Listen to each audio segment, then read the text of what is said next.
வணக்கம். இது Sai Kamadhenu YouTube channel. இன்றைக்கி நம்ம தெரிஞ்சுக்க போகிறது தண்டலச்சேரி நீல்நெறிநாதர் கோவிலை பற்றி தான் தெரிஞ்சுக்க போகிறோம். இந்த கோவிலில் உரைகின்ற ஈசன் பெயர் நீல்நெறிநாதர், அம்மன் ஞானாம்பிகை. இந்த கோவிலோட ஸ்தல விருட்சம் குருந்த மரம். இந்த ஊர் எங்கே இருக்குன்னா திருவாரூர் மாவட்டத்தில் தான் இருக்குது. நீல்நெறிநாதர் சுவாமி கோவில் எங்கே இருக்குன்னா இந்த தண்டலச்சேரியில் திருத்துறைப்பூண்டி வட்டத்தில் திருவாரூர் மாவட்டத்தில் தான் இருக்குது. இந்த கோவிலில் உள்ள நுழையும் பொழுது இடப்பக்கம் அதிகார நந்தி சன்னதி உள்ளது. கொடிமரம் இல்லை, பலிபீடம் நந்தி இருக்கிறது. கொடிமரத்து விநாயகர் உள்ளார். பிரகாரத்தில் விநாயகர் சன்னதியும் கருவறையின் பின்புறம் நேர் எதிரில் சிவன் சன்னதியும், கருவறையின் பின்புறத்திலிருந்து நேர் எதிரில் சுப்பிரமணியர் சன்னதி, நவகிரகங்கள், வியாக்கிரபாதர், பதஞ்சலி ஆகியோர் பூஜித்த சிவலிங்கங்கள், சூரியன், சந்திரன் முதலான சன்னதிகள் உள்ளன. இந்த கோவிலுக்கு பக்கத்தில் இன்னும் ஒரு 3 பாடல் பெற்ற சிவஸ்தலங்கள் இருக்குது. அது திருச்சிற்றேமம், திருவாய்மூர், திருக்குவளை ஆகிய ஸ்தலங்கள் இருக்குது.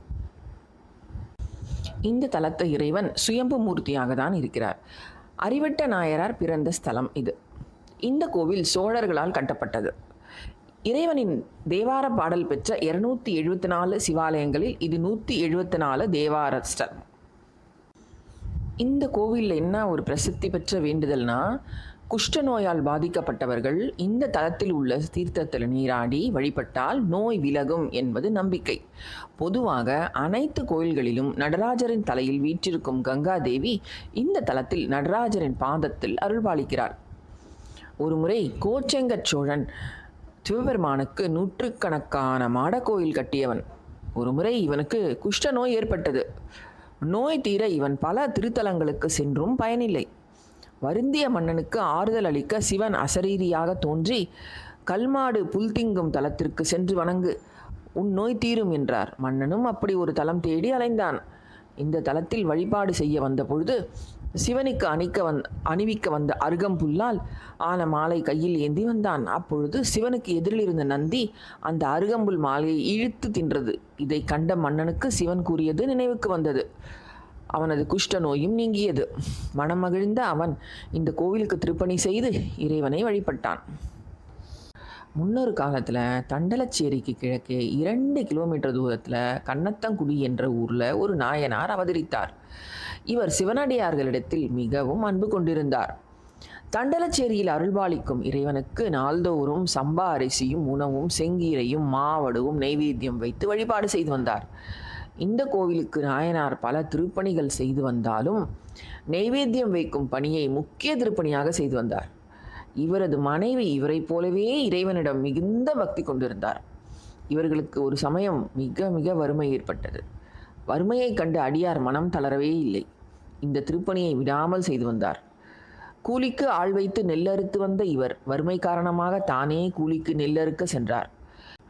வேலைக்கு கூலியாக கிடைக்கும் நெல்லை கொண்டு இறைவனுக்கு நெய்வேத்தியம் செய்து வந்தார். பின்னரும் இவரை இறைவன் சோதிக்க நினைத்தார். இவருக்கு கூலியாக கிடைத்ததெல்லாம் இறைவனுக்கு நெய்வேத்தியம் செய்ததால் இவரது குடும்பத்திற்கு உணவே இல்லாமல் போனது. இவரும் இவரது மனைவியும் கீரையை மட்டும் சாப்பிடத் தொடங்கினர்.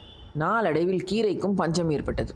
அப்பொழுது தண்ணீரை மட்டும் குடித்து வாழத் தொடங்கினர்.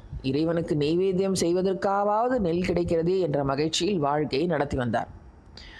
ஒரு நாள் இவர் இறைவனுக்கு நெய்வேத்தியம் படைப்பதற்காக செந்நெல், கீரை, மாவடு ஆகியவற்றை ஒரு கூடையில் வைத்து சுமந்து புறப்பட்டார். சாப்பிடாததால் இவரை பசி வாட்டியது. மனைவிக்கு பசி மயக்கம்.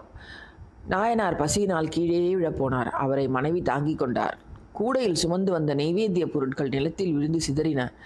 நாயனார் மனம் கலங்கினார். அவருக்கு உயிர் வாழவே விருப்பமில்லை. எனவே நம்மிடம் இருந்த நெல் அறுக்க வைத்திருந்த அரிவாளை எடுத்து தன் கழுத்தை அரிந்து கொள்ள துணிந்தார். அவரது பக்தியின் ஆவேசத்தை கண்ட உடன் வந்த மனைவி திகைத்தாள்.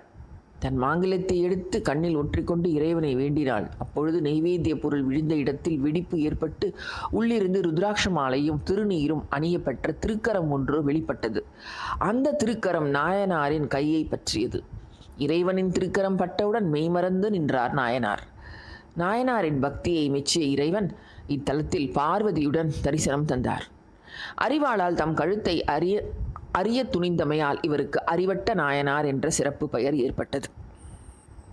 இந்த கோவிலில் என்ன பிரார்த்தனைன்னா, விவசாயிகள் தங்கள் நிலங்களில் பயிர் செய்வதற்கு முன் இங்கு வந்து பிரார்த்தனை செய்து கொள்கிறார்கள்.